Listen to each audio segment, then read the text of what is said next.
He was just a line, a simple sketch in a world determined to erase him. A monstrous tangle of ink and fury roared behind him, its detailed claws gouging the very paper he ran upon. There was nowhere to hide. Every shadow was filled with teeth, every corner a dead end. He'd always felt unfinished, a draft. While others were rendered in breathtaking detail, knights with polished armor, dragons with shimmering scales, he was just stick. He once tried to give himself more. He scribbled a crude shield on his arm, a helmet on his head.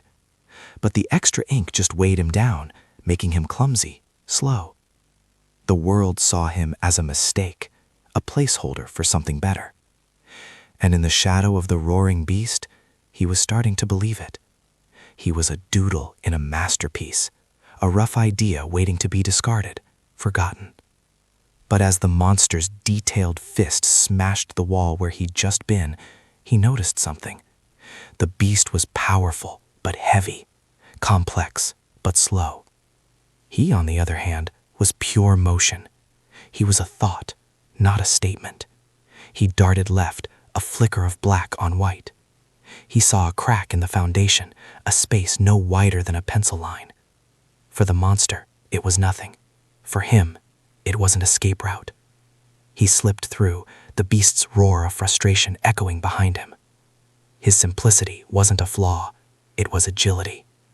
He found himself before a chasm, a deep tear in the paper. There was no bridge, no way across.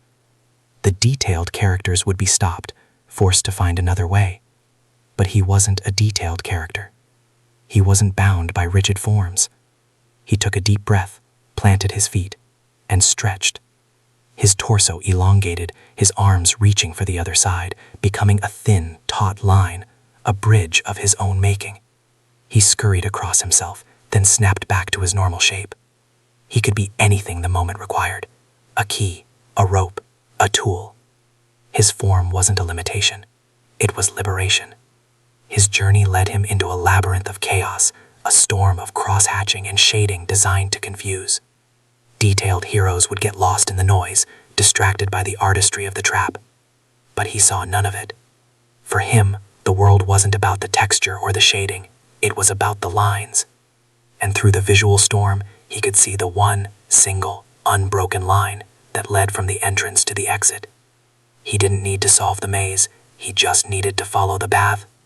His simple view of the world wasn't ignorance, it was focus. He finally emerged, not into an escape, but into an arena. The monster was there, waiting. But he wasn't running anymore.